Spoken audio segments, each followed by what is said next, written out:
Juju finds a new home and Denver finds a new running back. All that and more on today's episode of Locked On Dynasty.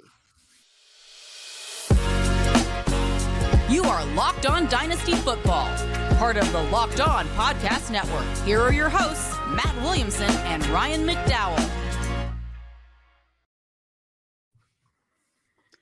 Thanks for making Locked On Dynasty your first listen every day. We are free and available on all platforms. Welcome to the Locked On Dynasty Football Podcast. I'm your host, Ryan McDowell. You can follow me on Twitter at RyanMC23.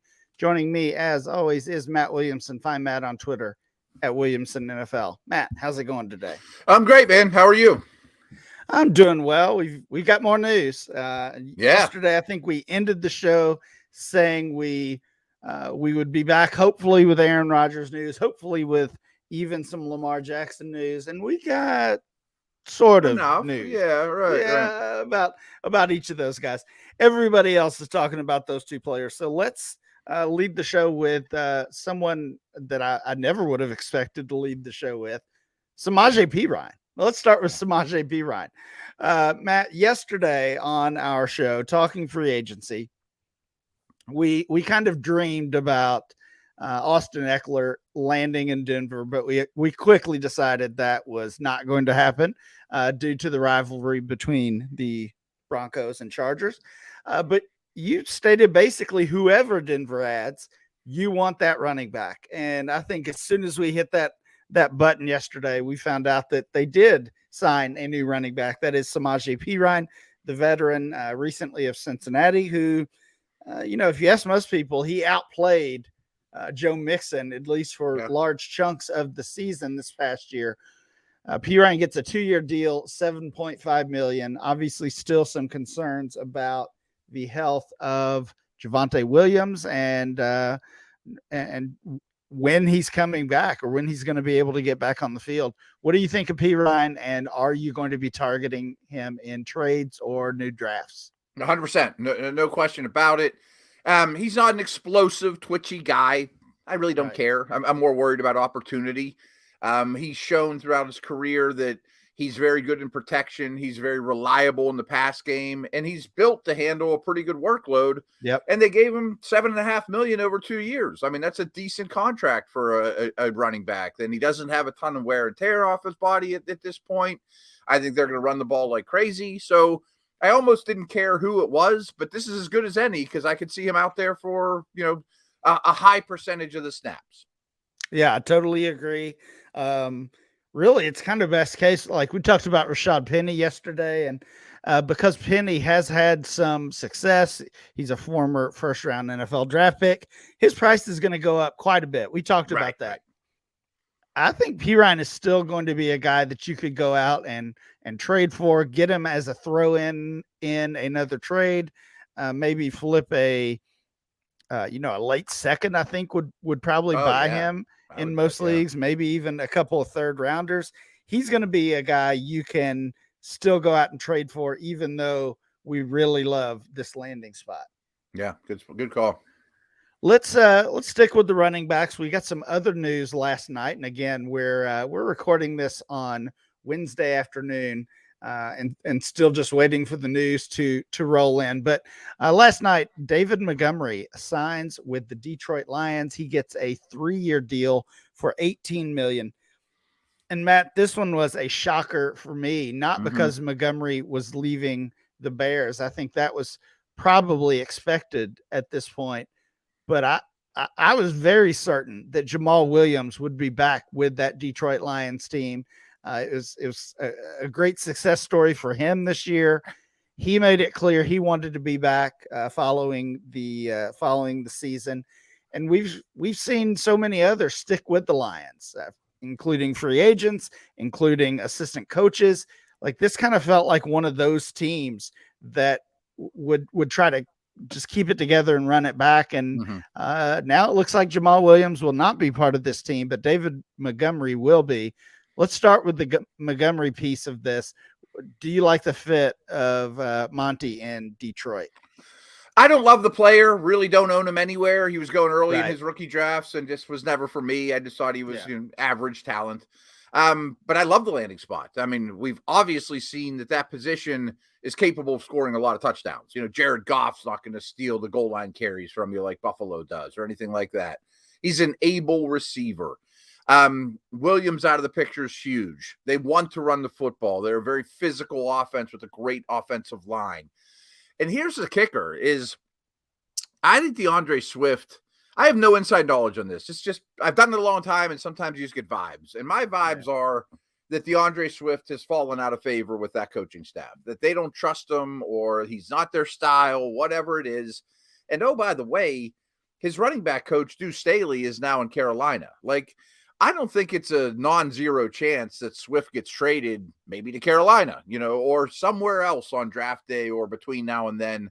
Now, that might open the door for Jamal Williams' return, but either way you cut it, Montgomery's in for a big touch here. I mean, a big number of touches, valuable touches. I totally agree. I like the Deuce Staley connection. He is one of the few coaches or players that did leave that Lions team going over to Carolina. I don't know. I mean, I remember, and this is obviously a kind of a small sample size, isolated incident, whatever you want to say, remembering back to Hard Knocks, right? Deuce Staley was all over DeAndre Swift and pulling him from, early in those, I can't remember if it was a practice or a preseason game, but talked about yanking how talented he is, right. You mentioned maybe Swift gets traded. I think it's more likely now that you mention it that Jamal Williams follows Deuce Staley to maybe Carolina. That would be interesting. There are a lot of landing spots that would be excellent for Jamal Williams. Cincinnati, we talked about P. Ryan. No matter what happens with Mixon, they're going to have a need there. Buffalo looks like we'll possibly lose Devin Singletary. They will have a need. There's some very, very nice landing spots for Jamal Williams. I'm with you on David Montgomery, though. He's got to be looked at as a value gainer out of this process. He's RB 33. That is on our pre-free agency. Pre-free agency. Gotcha. Couldn't get it out there. Pre-free agency ADP. Montgomery was RB 33. Some of the guys ahead of him, Brian Robinson, Tyler Algier, the rookie Zach Evans, who could be a day 3 pick. Like, it's going to be really easy for Montgomery to jump up maybe even 10 spots in this ADP. His number there was just about as low as it had been. Yeah, he might get 2 real good years out of him or so, as a dynasty owner. It's great. Matt, we got to talk about my guy Juju, but we've got to take a break first. So we'll talk Juju Smith-Schuster and his new team right after this break. The midway point of the NBA season is here, and now is the absolute perfect time to download FanDuel, America's #1 sportsbook, because new customers get a no-sweat first bet up to $1,000. That's a bonus bets back if your first bet doesn't win. Just download the FanDuel Sportsbook app. It's safe, secure, super easy to use. I use it all the time. Then you can bet on everything from money line to point scores and threes drain. You can include core markets, money lines, totals, rebounds, player points, assists, however you want to build this thing. FanDuel even lets you combine your bets for a chance at a bigger payout with same game parlays. So don't miss the chance to get your no sweat first bet up to $1,000 in bonus bets when you go to FanDuel.com/lockedon. That's FanDuel.com/lockedon to learn more. Make every moment more with FanDuel, the official sports betting partner of the NBA. All right, Matt, we talked about some running backs. Let's move over to the wide receiver position. Juju Smith-Schuster, former Steeler, former Kansas City Chief. Sounds like the Chiefs were interested in bringing him back, but Juju's moving on here. Signs a 3-year deal with the New England Patriots. Finally gets that, I don't want to say big payday, but bigger payday than he got last year or the year before, both times as a free agent. 3 years, $33 million. Essentially a similar deal to what we saw Jacoby Myers get similar average, or actually the same average as Alan Lazard got with the Jets. I saw some comments from Patriots fans following this announcement. If they cost the same, why didn't we just keep Jacoby Myers? Sure. Which I get that, but Unless Jacoby didn't want to return. He has a say in this too. Very true. Very true. He has an option. And as we said yesterday, reunites with Josh McDaniels there in Las Vegas. But Juju now in line to be the wide receiver 1 for the New England Patriots. But I mean, last year he was the wide receiver 1 for the Chiefs, and that didn't do a whole lot for him. Had a solid year, but certainly not a huge year. This has got to hurt Juju's value, right? I think so. I mean, I think it's already been deflated. I think Myers is the better player, but they're on the same tier. I mean, they're both good players, not number ones, best out of the slot. I think Myers is better versus press coverage than Smith-Schuster. I think he's a very Mac Jones friendly option, though, middle of the field. Okay. So I think he'll get a fair amount of targets, but I don't think he's a big time winner for Dynasty, or he's probably a wide receiver 4, wide receiver 3, when it's all said and done. Yeah, it just kind of feels like value wise, he'll kind of hold steady where he was. Yeah. He is currently wide receiver 46. Interestingly enough, I guess just one spot ahead of Jacoby Myers. So, I mean, I don't know that we can say that the Patriots upgraded. Does feel like Juju downgraded. Obviously, he's downgraded at quarterback and offense in general, moving from the Chiefs to the Patriots. Yeah. Let's keep going, Matt. This one's I'm not sure what to think here. Jacoby Brissett finds a new home. There's been lots of talk about Brissett possibly landing in Arizona to be that bridge quarterback once again, while the Cardinals wait for Kyler Murray to get healthy. Brissett didn't go that way, though. He lands with the Commanders in Washington, 1-year deal for $10 million. And now it's Jacoby Brissett and it is Sam Howell. And we have to assume they're going to compete for the job. Is that how you see it? And who wins this job? Yeah, it is how I see it. And I really thought they were a dark horse for Lamar. Apparently that's not really the case. I mean, that would have been fun. That would have been really fun. Yeah. But I think this move implies that's not in the cards. Brissett is absolutely a bridge quarterback, but a really good one. I mean, I thought he was played great for the Browns last year. Underrated. Look at EPA or any of the games he played. He was very, very good. I have no idea why Howell fell to the 5th round. I do believe that they're very high on him, that's not a smokescreen. So I think this will be a true competition, but I can't believe that Howell's better than Brissett right now. But if it's a tie, it's going to go to the young guy. So this isn't so bad. It doesn't hurt McLaurin, in my opinion, or any of those guys. Right. Yeah, I don't think so either.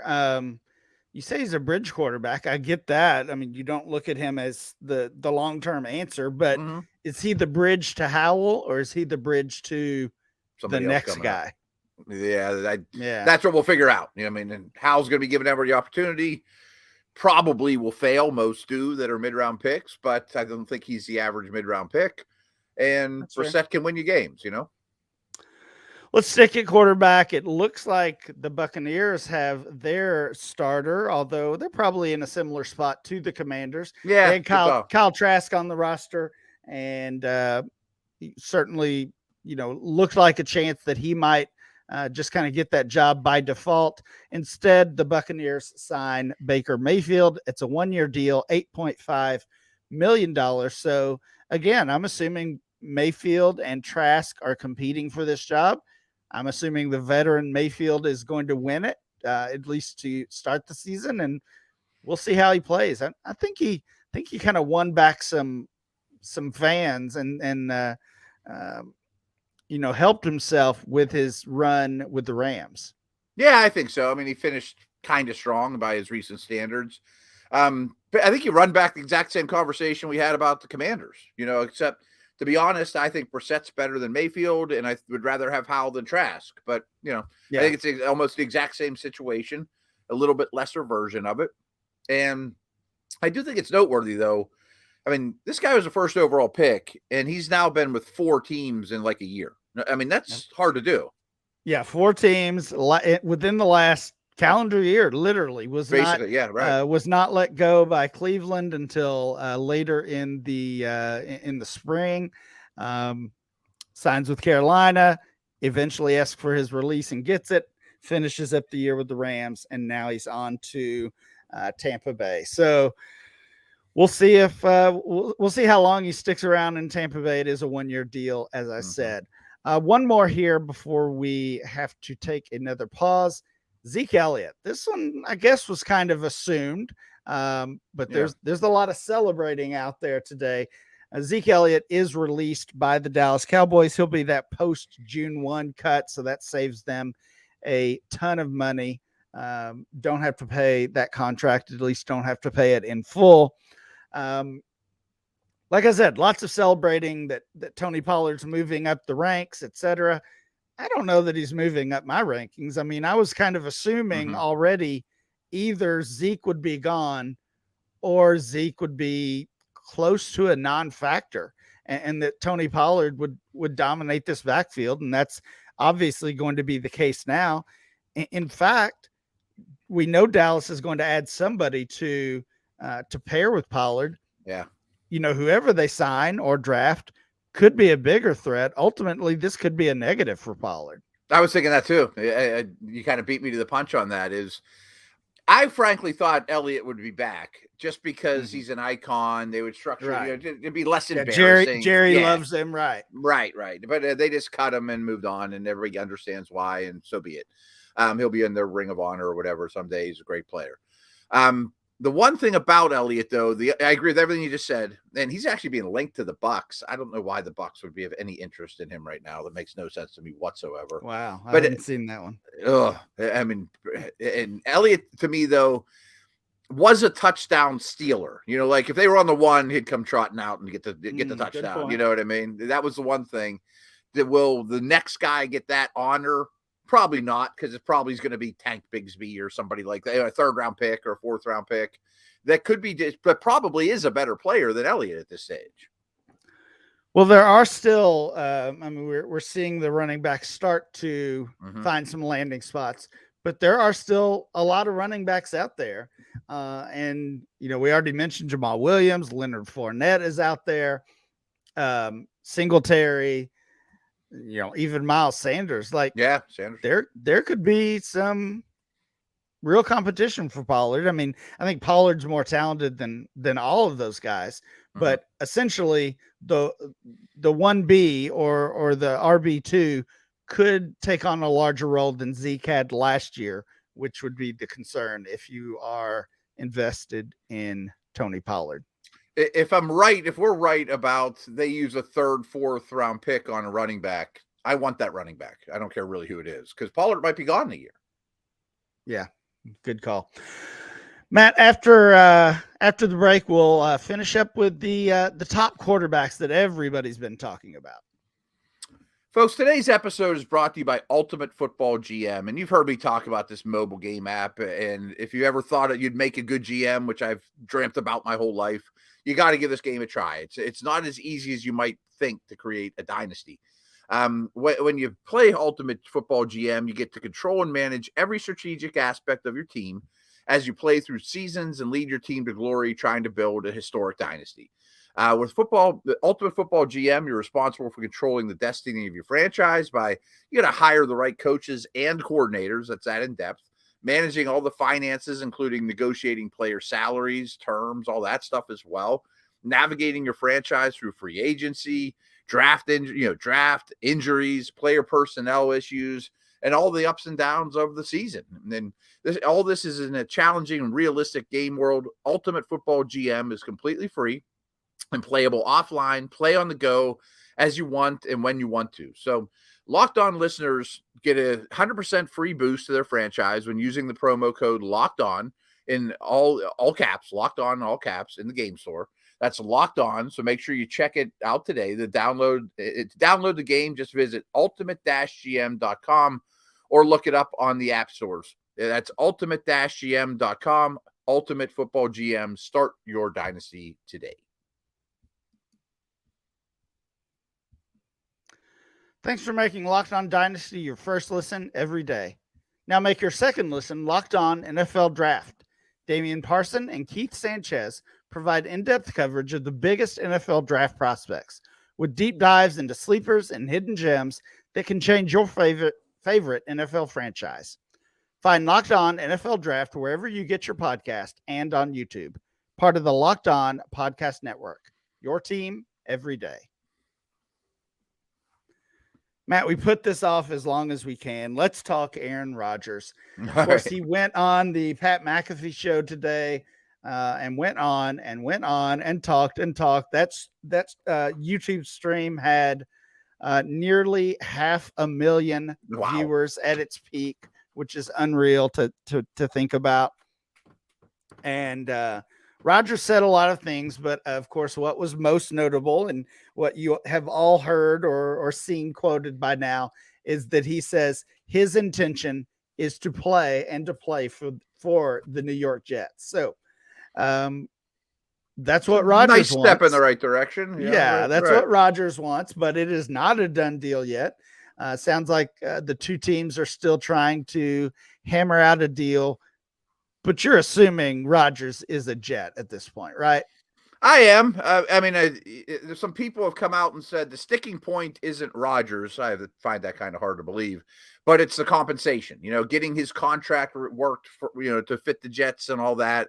But maybe more so than anything is, hey, what do we give up for this guy, or what will I accept for this guy if I'm Green Bay? So I think there's still that hurdle, but we've been saying this for a couple of weeks, I guess. It seems like every day, every hour we say it. By the time you listen to this podcast, maybe it's already done. You know what I mean?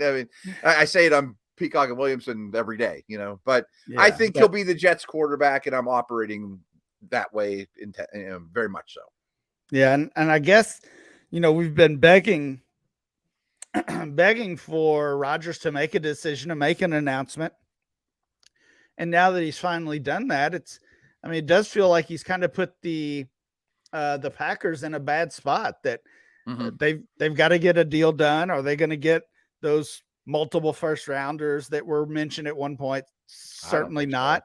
So. Yeah. Are they even going to get one first rounder? Maybe not. Let me run this by you, because as Peacock and I have been saying this for weeks, that I think the deal ultimately will look like this. Okay, we're not giving you our first. Green Bay, you could have our second, and then a conditional pick next year.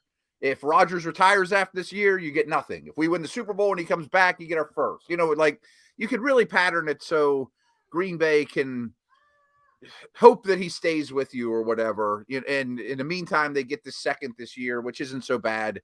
A second and a future conditional. Yeah, I think that makes total sense. I agree with you. I don't think they're getting the first this year. Right. Which is good for the Jets too. That could be a left tackle. That could be, something else for our purposes. Yeah, absolutely. That was probably the most important thing that Rodgers said for fantasy and dynasty, players. But my favorite thing was when he said he values transparency above all. That was my favorite quote from him. Okay. I don't know if he's allowed to say that at this point, but that's what he said. I'm about ready for it to be over. I am as well. I think we all are. Yeah. The other interesting note that was reported just within the last couple hours here, that the Baltimore Ravens have been in on, or the quote was, involved in the free agent quarterback market, that they had talks with Jacoby Brissett, had talks with Baker Mayfield. Obviously, both of those players have found new teams now. But does that make you think that Lamar is going to be changing teams, or is that just insurance? What I took away from that, and to be honest, one of my most intriguing aspects of this whole Lamar saga is, if and when he's dealt, what kind of quarterback does Harbaugh want? Well, Brissett and Mayfield don't resemble Lamar's style of play at all. They're both pocket passers. They have a little mobility, but they're not even runners. You would have to redesign the entire offense. which makes me think deep down is what the Ravens want to do, that they want more of a traditional downfield passing game, throw to wide receivers, actually throw the ball to running backs, new coordinator. So I thought that was the most intriguing aspect of it. Here's a little nugget for you. So while we're recording this late in the day on Wednesday, the Ravens are the only team out of 32 that haven't extended one of their own UFAs or signed a UFA from another team.